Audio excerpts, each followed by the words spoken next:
Welcome back to this series on building an NES emulator. Last time we looked at the key components of the console. In case you missed that video, I'll leave a link in the description. We decided to build the CPU emulator first, since it is responsible for controlling the rest of the system. We saw that memory allows the CPU to store a large number of values outside the chip, but memory is much slower than the CPU. If a CPU was always slowed to the speed of memory, its potential would be limited. So how do we work around that? The answer is with registers. CPUs have small amounts of storage within the same chip. These storage locations are called registers.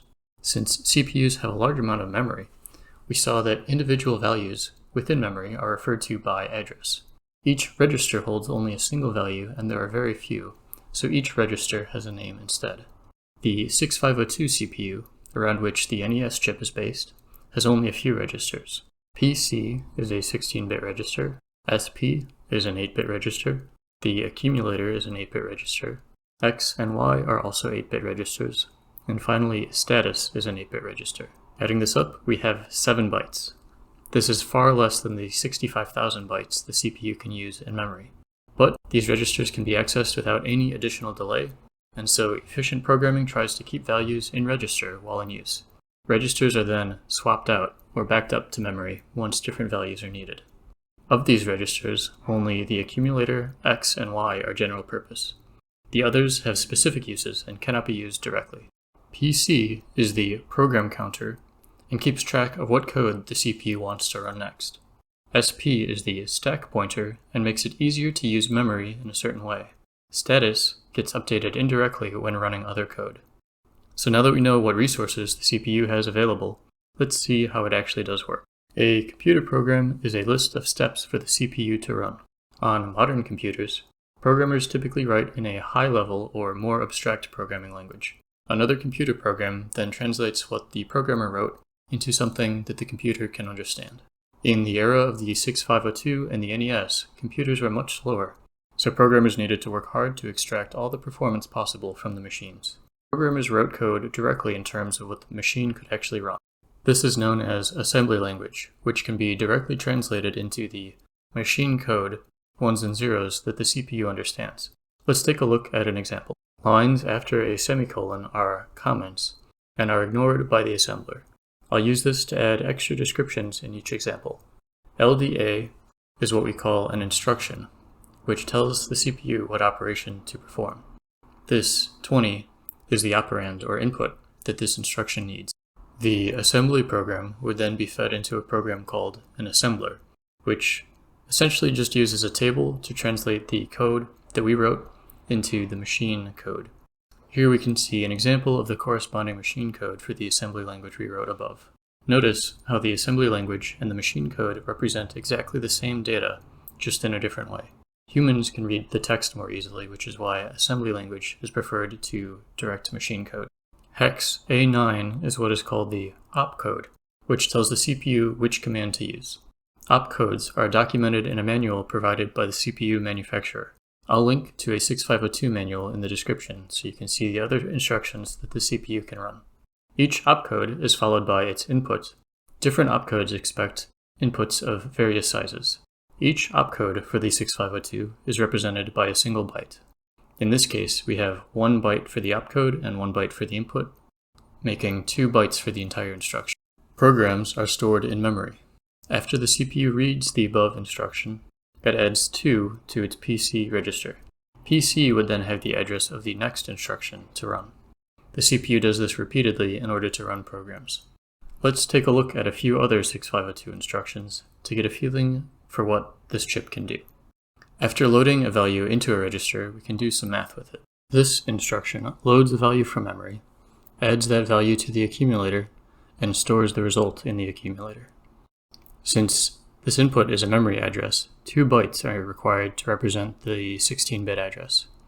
Not only does this instruction take more space, 3 bytes instead of 2, but it also takes longer to execute because it needs to wait for memory. Now, if a CPU simply followed instructions in order, it wouldn't be too much value as part of an interactive device. You would be able to predict everything that it would do in advance, and so it would be more like watching a movie. Fortunately, The CPU is also capable of some decision making with the help of branches. Here is a bit of code to demonstrate longer programs and also show how branching works. If you're still watching, please consider liking the video and subscribing to the channel. Liking helps others to find the video, and subscribing with the bell ensures you'll get notified when new videos are available. I plan on uploading one video each week. Now let's get back to our branching example. We start with the LDA or load A instruction that we saw earlier, which just sets the accumulator to 1. Then we have LDX or load X. As you might imagine, this just loads the X register with a given value. So here X is set to 3. The line .loop doesn't do anything on its own, but it tells the assembler that we can refer to this place in the code. Then we have ASL, which is arithmetic shift left. This takes the binary representation of a number and shifts all the bits 1 to the left. This has the effect of multiplying a number by 2. Here is an example of doing ASL on 5. We can see that each of the binary digits are shifted left by 1, and a 0 is used to fill the rightmost bit. If we had something like ASL for decimal, it would be like turning 123 into 1230. But because it operates in binary, it is like multiplying by 2. DEX is decrement X, which means decrease by 1. BPL, at last, is our branch. It means branch plus to .loop. If the previous result was positive, PC will be set to the next instruction following the .loop label, rather than the next instruction. How does the CPU know whether or not to branch? The previous instruction, DEX, actually updates the status register. One of the bits in the status register corresponds with whether or not the result was negative. So branch plus checks to see if that bit was set, and only modifies PC if we see that the negative bit is not set to 1. Now we understand the individual pieces of the program. Let's run through it in our heads in order to see what it's actually doing. First, A is set to 1, X is set to 3. ASL A, so A becomes 2, decrement X, X becomes 2. Branch plus, still positive, so we go back to loop.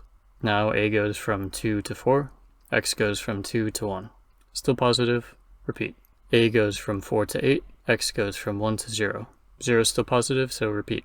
A goes from 8 to 16, X goes from 0 to -1. Finally, the result was negative, and so we are not going to branch. We just continue ahead, and we reach the label done.